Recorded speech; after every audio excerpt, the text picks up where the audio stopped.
البدع والأهواء، أهل البدع العقائدية وأهل البدع السياسية. نقول بيننا وبينكم السلف، بيننا وبينكم الكتب، كان فيقول البدع بيننا وبينكم.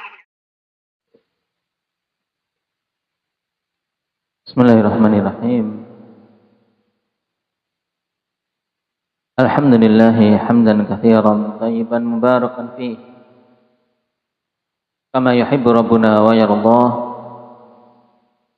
Asyhadu an la ilaha illallah wahdahu la syarika lah wa asyhadu anna Muhammadan abduhu wa rasuluh sallallahu alaihi wa ala alihi wa ashabihi wa man tabi'ahum bi ihsanin ila yaumiddin. Amma ba'd.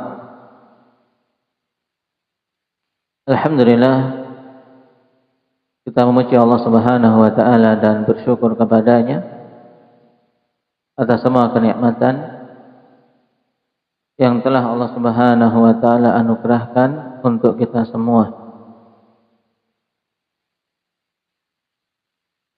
Allah Subhanahu wa taala ketika menyebutkan tentang kisah Luqman Al-Hakim dalam firman-Nya, wa laqad ataina Luqmana al-hikmata an yashkura lillah wa man yashkur fa inna ma yashkur li nafsihi wa man kafara fa inna Allaha ghaniyyun hamid. Perhatikan pada ayat yang agung ini. Sebelum Allah Subhanahu wa taala sebutkan di antara wasiat-wasiat Luqman kepada putranya yang itu merupakan wasiat-wasiat yang sangat mulia. Di sini pertama kali Allah Subhanahu wa taala tegaskan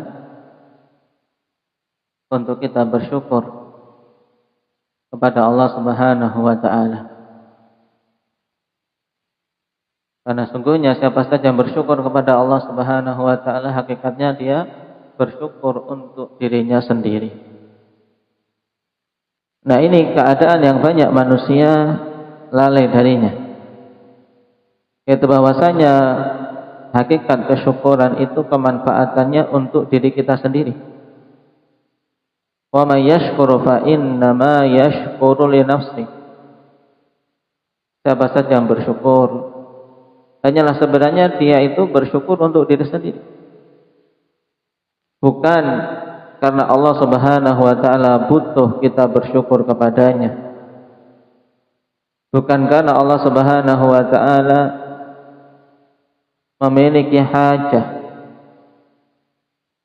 untuk hamba-hambanya bersyukur kepadanya, tidak. Karena toh seandainya semuanya kufur kepada Allah Subhanahu wa taala, tidak ada satupun dari hamba-hamba yang diberi nikmat yang bersyukur, tetap Allah Subhanahu wa taala adalah zat yang maha kaya. Wa man kafara fa innallaha ghaniyyun hamid. Dan siapa saja yang kufur, maka sesungguhnya Allah Subhanahu wa taala itu zat yang maha kaya, yang tidak butuh kepada makhluknya dan zat yang maha terpuji. Sehingga jelas kesyukuran itu sebenarnya kemanfaatannya ya untuk diri kita sendiri. Yang pertama, dengan kesyukuran kita bisa menunaikan peribadatan. Yang kedua, dengan kesyukuran nikmat yang ada pada diri-diri kita menjadi tetap. Dan dengan kesyukuran seorang akan mendapatkan nikmat yang lain yang Allah Subhanahu wa taala janjikan sebagai tambahan. Ini tiga hal pokok yang merupakan fadilah, merupakan kemanfaatan yang akan didapat oleh seseorang ketika dia bersyukur. Oleh karena itulah wajib untuk senantiasa kita mengingatkan sebagaimana Allah Subhanahu wa taala juga jadikan perintah untuk bersyukur sebagai pendahuluan dari sekian banyak wasiat-wasiat yang akan disampaikan. Anishkur lillah wa may yashkur fa inna ma yashkur li nafsihi wa man kafara fa innallaha ghaniyyun hamid. Dan alhamdulillah pada kesempatan siang hari ini kita bisa kembali untuk melanjutkan pembahasan kita terkait adab-adab bagi wanita muslimah, terkhusus pada pembahasan terakhir terkait adab seorang wanita ketika bermuamalah dengan suaminya dalam kehidupan berumah tangga. Dan di pertemuan terakhir kita membahas tentang wajibnya untuk kita taat kepada suami pada perkara yang ma'ruf. Para wanita diwajibkan untuk taat kepada para suami pada hal-hal yang ma'ruf dan dilarang untuk mentaati pada perkara maksiat. Dan Allah Subhanahu wa taala telah jadikan kriteria wanita-wanita soleh di antaranya pada sisi ketaatan dia kepada suaminya. Fas-salihatu qanitatun hafidhatun lil ghaibi bima hafizallah. Dan pada kata qanitat, kemarin telah kita baca bagaimana penafsiran para ulama bahwasanya pada sifat qanitat terkandung di dalamnya penetapan bahwasanya wanita-wanita saleh adalah wanita-wanita yang muti'at, wanita-wanita yang taat lillah pada suaminya, wali azwajihinna dan lillah taat kepada Allah Subhanahu wa taala, dan wali azwajihinna dan kepada suami-suami mereka. Nah, sekarang kita masuk pada poin pembahasan yang ke-12.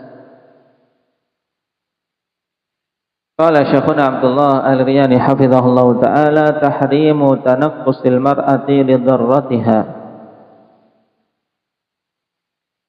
Haramnya seorang wanita itu menghina madunya. Dharrah yaitu madu, yaitu istri yang lain dari suaminya. Jika seorang laki-laki beristri lebih dari satu, di mana dia melakukan syariat ta'addud, maka wanita yang lain yang menjadi istri suaminya ini dalam istilah bahasa Arab namanya dharrah. Nah, pada pasal ini disebutkan oleh Syekh rahimahullahu ta'ala haram untuk seorang wanita menghina madunya. Di mana hal ini diberikan tanbih karena mayoritasnya antara para wanita yang ada hubungan seperti ini, mereka ada sisi kecemburuan satu sama lain sehingga terdorong untuk menghina pihak yang lain. Qala an ummil mu'minin Aisyah radhiyallahu anha qalat qultu lin nabiy sallallahu alaihi wasallam hasbuka min Safiyyah kada wa kada, ta'ni qasirah. Faqala an-nabiy sallallahu alaihi wasallam laqad qulti kalimatan law muzijat bima'il bahri lamazajathu. Hadis rawahu Abu Dawud fi babil ghibah. Wa rawahu Tirmidzi wa Ahmad wa huwa haditsun sahih. Dari Ummul Mukminin Aisyah radhiyallahu anha, beliau mengatakan, aku mengatakan kepada Nabi sallallahu alaihi wasallam, cukup bagi anda wahai Rasulullah Safiyyah demikian. Maksudnya apa? Aisyah radhiyallahu anha membicarakan tentang Safiyyah dari sisi kekurangannya, di mana Safiyyah ini perawakannya pendek. Maka Rasulullah sallallahu alaihi wasallam kemudian menegur perkataan sang istri tersebut, yang notabene Aisyah dibandingkan dengan istri-istri Rasulullah sallallahu alaihi wasallam yang lain, beliau adalah yang paling mudanya. Maka Nabi sallallahu alaihi wasallam katakan, sungguh kamu telah mengatakan suatu ucapan seandainya dicampur dengan air lautan, maka sungguh akan tercampur dan menjadikan rasanya berubah. Naam. Di sini Rasulullah sallallahu alaihi wasallam mengungkapkan bahwasanya kalimat yang muncul dari Aisyah seandainya tercampur pada air lautan yang begitu banyak dengan sifat yang asalnya bagus, air lautan yang bersih, tapi ketika dicampur seandainya kalimat tadi kemudian diletakkan di air lautan, maka akan menjadikan air tadi keruh, menjadikan air tadi tercampur dan berbau busuk. Ini maksud dari lau muzijat bima il bahri lamazajathu, sebagaimana ditegaskan oleh Imam Nawawi rahimahullahu taala, ay khalatathu mukhalatatan yataghayyaru biha ta'muhu aw rihuhu li shiddati natniha wa qubhiha. Yaitu maksudnya kalimat itu akan tercampur dengan air lautan sehingga mengakibatkan rasanya berubah atau baunya berubah dikarenakan buruknya ucapan tersebut. Nah, hadis ini termasuk di antara hadis yang menunjukkan cercaan yang keras terhadap ghibah, di mana Rasulullah sallallahu alaihi wasallam mengkhabarkan seandainya bisa ucapan itu kemudian dicampur dengan air lautan, maka akan mengubah air lautan yang sedemikian banyak. Nah, oleh karena itulah ghibah telah kita lewati di depan, merupakan salah satu dosa besar yang diperingatkan dengan keras di dalam syariat kita. Dikatakan oleh Al-Alama Ibnu Utsaimin rahimahullahu taala, wa hiya kalimatun yasirah lakinnaha 'azimah haitsu innaha fi dharratiha wa haitsu innaha qad yahdutsu min hadhihi al-kalimah an yakraha an-nabiy sallallahu alaihi wasallam Safiyah radhiyallahu anha. Kata Syekh Ibnu Utsaimin, ya kalimat ini walaupun kalimatnya kalimatnya pendek, ya. Safiyah itu pendek, seorang yang perawakannya pendek. Ungkapan untuk menunjukkan sisi kekurangan dari Safiyah. Maka walaupun kalimatnya singkat akan tapi memiliki efek yang besar, apalagi kalimat itu diucapkan terkait dengan madunya. Dan hal ini bisa berakibat Nabi sallallahu alaihi wasallam kemudian tidak menyukai Safiyah dikarenakan ungkapan-ungkapan dari Aisyah tadi. Baik. Nah, dikarenakan dampak buruk yang banyak yang bisa diakibatkan oleh kalimat tersebut, Nabi sallallahu alaihi wasallam berikan peringatan dengan keras dan berikan gambaran bagaimana bahayanya kalimat tersebut seandainya tercampur dengan air lautan. Qala tahrimu takhbibil mar'ati darrataha ala zawjiha. Kemudian pada pasal yang ke-13 dipertegas lagi, diharamkan seorang wanita itu melakukan takhbib terhadap madunya kepada suaminya. Dan yang maksud dengan takhbib yaitu seseorang menyebutkan kepada suaminya kejelekan-kejelekan dari madunya, dari yang ada pada istri yang lain. Ini namanya takhbib. Dan perkara ini secara umum kita dilarang untuk menjelek-jelekkan orang di hadapan orang-orang yang mungkin dekat dengan dia. Terlebih lagi dalam kehidupan rumah tangga antara seorang wanita dengan madunya. Dia dilarang untuk menjelek-jelekkan madunya di hadapan suaminya. An Abi Hurairah radhiyallahu anhu qala Rasulullah sallallahu alaihi wasallam laisa minna man khabbaba imra'atan ala zawjiha aw 'abdan ala sayyidih. Hadis rawahu Abu Dawud wa huwa fi sahih Abi Dawud lil Albani rahimahullah. Dari Abi Hurairah radhiyallahu anhu Rasulullah sallallahu alaihi wasallam bersabda, bukan termasuk dari golongan kami seseorang yang menjelek-jelekkan seorang wanita kepada suaminya, atau menjelek-jelekkan seorang budak kepada sayyidnya. Dan lafaz ini umum. Ya, lafaz ini umum, cuman diberi pertegas bahwasanya hal ini terkadang paling banyak terjadi ya antara seorang wanita dengan madunya. Walaupun secara umum, seandainya seseorang mengatakan kepada wanita-wanita yang lain yang tidak ada ikatan pernikahan yang sama antara dia dengan seorang laki-laki, tetap berlaku larangan dalam hadis. Misalnya seorang wanita menceritakan tentang iparnya. Seorang wanita punya saudara laki-laki, kemudian ada di situ mereka berkumpul kemudian membahas tentang saudara iparnya.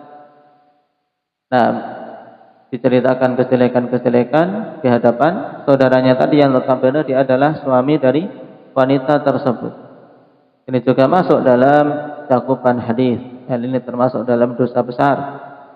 Selain masuk dalam ghibah, juga masuk dalam larangan pada hadis ini. Dilarang seseorang menjelek-jelekkan seorang wanita di hadapan suaminya atau seorang budak di hadapan tuannya. Kenapa? Karena demikian itu akan bisa merusak hubungan rumah tangga mereka. Akan bisa merusak hubungan rumah tangga mereka yang bisa berakibat terjadinya perceraian. Padahal perceraian adalah di antara hal yang sangat diupayakan oleh iblis beserta para tentaranya.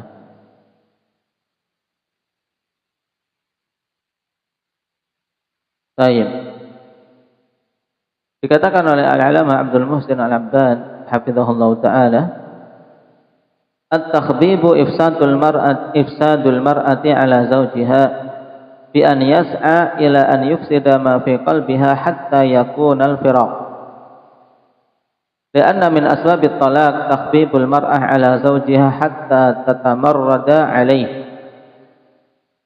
wa tas'a ila at-takhallus minhu bisababi hadzal ifsad. Baik, kata beliau, yang dimaksud dengan takhbib yaitu apa? Upaya untuk merusak perasaan seorang wanita kepada suaminya. Ini sisi lain. Sisi lain yaitu mentakhbib seorang wanita atas suaminya, berarti di sini yang diajak bicara adalah seorang wanita. Ya, si wanita ini kemudian diomongkan di hadapan wanita ini kejelekan-kejelekan suaminya, sehingga akan merusak hati si wanita tersebut. Yang tadinya dia tenang-tenang dalam kehidupan rumah tangganya, tercapai kerukunan, ketenangan, kasih sayang, gara-gara ada orang yang sifatnya seperti ini, yaitu berupaya untuk menjatuhkan kewibawaan sang suami di hadapan istrinya. Dengan apa? Menjelek-jelekkan, menyebutkan sifat-sifat keburukan suaminya ketika di luar ini dan itu di hadapan sang istri. Akhirnya apa? Akan merusak hati si wanita ini, sehingga dia akhirnya tidak taat kepada suaminya atau berupaya untuk dia melepaskan diri dari ikatan pernikahan dengannya. Ini maksud takhbibu al-mar'ah ala zawjiha yang dijelaskan oleh Abdul Muhsin Al-Abbad hafizahullah ta'ala. Dan adapun takhbibul abdi ala sayyidih, yaitu ifsaduhu ala sayyidihi hatta yas'alit takhallusi minhu. Jadi upaya seseorang untuk apa? Untuk menjelek-jelekkan sayyid di hadapan budaknya. Ini makna takhbibu al-abdi ala sayyidi. Jadi kebalikan dari yang atas. Kalau yang sebelumnya yaitu tanakusul mar'ah lidarratiha, di sini apa? Yang dijelek-jelekkan adalah si wanita di hadapan suaminya. Seorang wanita, seorang istri menjelek-jelekkan madunya di hadapan suami.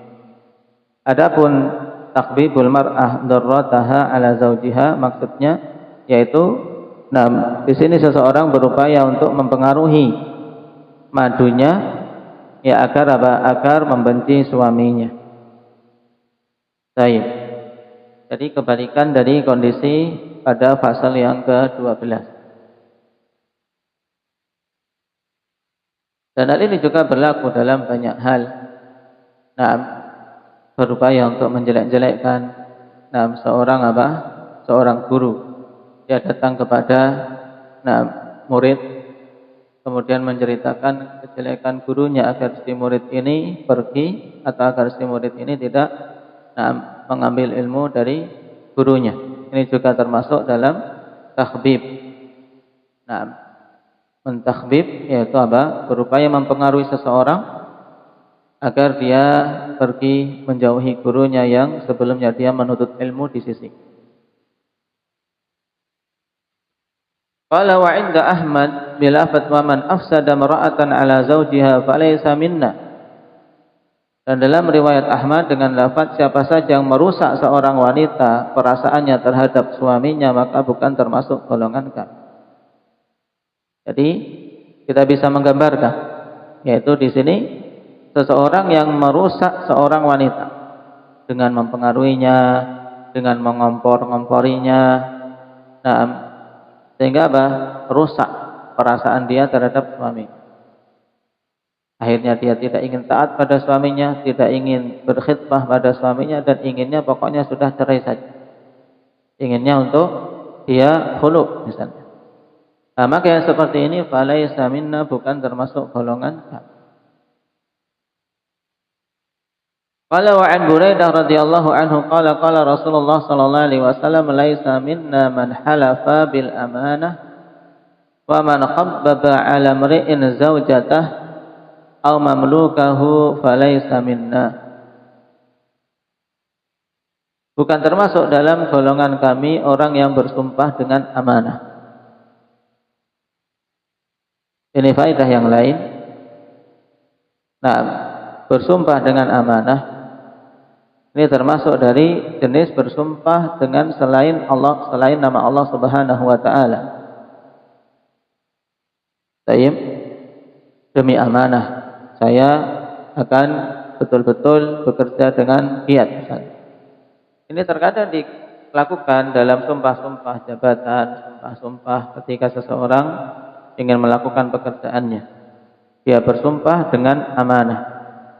Maka yang demikian ini termasuk hal yang dilarang, termasuk kategori syirik asghar. Kenapa? Rasulullah sallallahu alaihi wasallam telah mengatakan man halafa bi ghairillah faqad asyrak. Siapa saja yang bersumpah dengan selain nama Allah Subhanahu wa taala maka sungguh dia telah melakukan kesyirikan. Dan asal hukum bersumpah dengan selain nama Allah ini masuk kategori syirik asghar lafzi.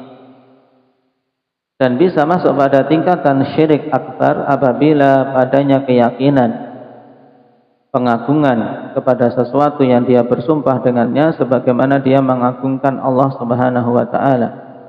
Maka ini akan masuk pada kategori syirik akbar. Dan hampir sama dengan masalah amanah kalau di negeri kita sering ketika ada sumpah jabatan demi kehormatanku, aku berjanji akan bersungguh-sungguh dan demikian. Ungkapannya seperti ini, demi kehormatanku, ini kan kalimat sumpah. Kalimat-kalimat sumpah kalau dengan selain nama Allah Subhanahu wa taala, apakah itu demi amanah, demi kehormatanku dan seterusnya, maka itu masuk kategori yang dilarang. Kemudian kalimat setelahnya menjadi inti pembahasan yaitu man khabbaba 'ala mar'in zaujata. Siapa saja yang merusak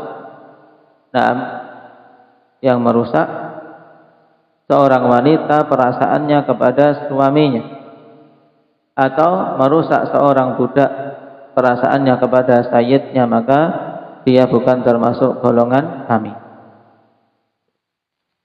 Baik. Dan ini termasuk upaya merusak hubungan antara suami dengan istri antara istri dengan suaminya dan seorang budak terhadap sayyidnya. Ini masuk kategori ghish, masuk kategori khianat dalam bermuamalah. Karena itulah hendaknya seorang berhati-hati apabila ada seseorang yang mengajak bicara kepadanya, kemudian isinya adalah upaya untuk menjelek-jelekkan suaminya, maka yang hendaknya diupayakan oleh seorang wanita untuk yang pertama kali membela kehormatan suaminya, kemudian tidak mendengarkan upaya-upaya tersebut kecuali kalau memang dia betul-betul mendapati keburukan itu dia lihat dan memang nyata, kemudian bermadarat bagi agamanya kalau dia terus-menerus berada di bawah ikatan pernikahan dengan laki-laki tersebut, maka di situ diperbolehkan untuk dia meminta khulu'. Seperti misalnya dia menikah dengan seorang laki-laki yang tidak sholat, setelah dia mengupayakan untuk menasihatinya, ternyata laki-laki ini juga tidak mau menegakkan sholat, maka pantas untuk dia meminta khulu' agar terpisah, agar bisa berpisah dengan laki-laki yang seperti itu. Atau misalnya seorang laki-laki yang di luar ternyata dia seorang yang suka mabuk-mabukan, walaupun di rumah tidak, tapi ketika di luar dia dikenal mabuk-mabukan, dan ada yang melaporkan demikian. Kemudian dia sudah berusaha menasihatinya. Maka upaya yang seorang yang memberitahu dengan niatan untuk untuk tercapainya islah ini bukan termasuk dalam kategori takhbib. Jadi makna takhbib hampir sama dengan makna namimah.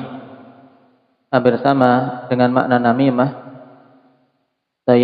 Cuman cenderung untuk takhbib itu adalah upaya untuk merusak hubungan antara seseorang yang asalnya mereka saling ada ikatan kasih sayang. Ada ikatan yang seharusnya antar keduanya saling mentaati, ya saling memuliakan. Antara istri dengan suaminya atau antara budak dengan sayyidnya. Makanya kemudian disusulkan pada pasal yang ke-14, tahrimu talabil mar'ati talaqa darratiha. Haram seorang wanita meminta agar madunya diceraikan. An Abi Hurairah radhiyallahu anhu anin Nabi sallallahu alaihi wasallam, la tas'alul mar'atu talaqa ukhtiha litaktafi'a sahbataha wal tankih fa innama laha ma kataballahu laha. Dari Abi Hurairah dari Nabi sallallahu alaihi wasallam bahwasanya beliau bersabda, tidak boleh seorang wanita itu meminta agar saudarinya diceraikan, agar dia bisa mendapatkan bagiannya yang sempurna dari suaminya. Tapi hendaknya menikahlah. Masing-masing akan diberi jatah. Fa innama laha ma kataballahu laha, karena sungguhnya baginya bagian yang telah Allah Subhanahu wa taala memang tuliskan untuknya. Karena hal ini banyak terjadi apalagi di kalangan awamun nas, di kalangan mereka-mereka yang tidak mempelajari syariat agama Allah. Ketika ada seorang laki-laki ingin menikah lagi, kemudian si wanita ini yang mau dinikahi mempersyaratkan, aku mau menikah dengan syarat kamu ceraikan istrimu, dengan syarat kamu harus menceraikan istrimu. Maka yang demikian inilah yang dimaksud dalam hadis. Dia meminta seorang laki-laki yang mau menikahinya agar menceraikan istri sahnya misalnya, atau memang sudah menjadi istrinya, sudah dilakukan ta'addud, poligami. Kemudian apakah itu istri pertama meminta agar suaminya menceraikan istri kedua, ataukah istri kedua meminta agar suaminya menceraikan istri pertama? Ini masuk dalam hadis. Dilarang seorang wanita meminta agar saudarinya diceraikan oleh suaminya. Dan Nabi Shallallahu Alaihi Wasallam bimbingkan di sini untuk seorang wanita, karena biasanya permintaan cerai tersebut ya meminta agar suaminya menceraikan istrinya tadi. Nah, biasanya karena dia berharap untuk bisa sempurna mendapatkan bagian dari sang suami, agar tidak ada saingan, agar tidak terbagi. Nah, maka Rasulullah Shallallahu Alaihi Wasallam bimbingkan untuk seorang wanita memperkuat sisi tawakal kepada Allah Subhanahu wa taala dan menempuh jalan yang syar'i, bukan dengan menempuh jalan yang diharam. Beliau mengatakan fa innama laha ma kataballahu laha. Nah, hanyalah dia akan mendapatkan bagian yang telah Allah Subhanahu wa taala tulis untuknya. Baik dia itu memiliki madu ataukah dia satu-satunya istri bagi suaminya, bagiannya ya apa yang telah Allah Subhanahu wa taala tuliskan untuknya. Naam. Oleh karena itulah tidak perlu untuk seseorang berupaya memandarati yang lain demi dia bisa mendapatkan kesempurnaan bagian. Karena masing-masing Allah Subhanahu wa taala yang telah membagi jatahnya. Naam. Baik itu jatah nafkah atau jatah dari sisi kasih sayang dan seterusnya. Nah, kewajiban apabila seseorang menjalani yang seperti ini ya untuk memperbagus isyrah, memperbagus muamalah dia dengan suaminya sehingga bisa mendapatkan hatinya tanpa dia menjelek-jelekkan dan merendahkan madunya.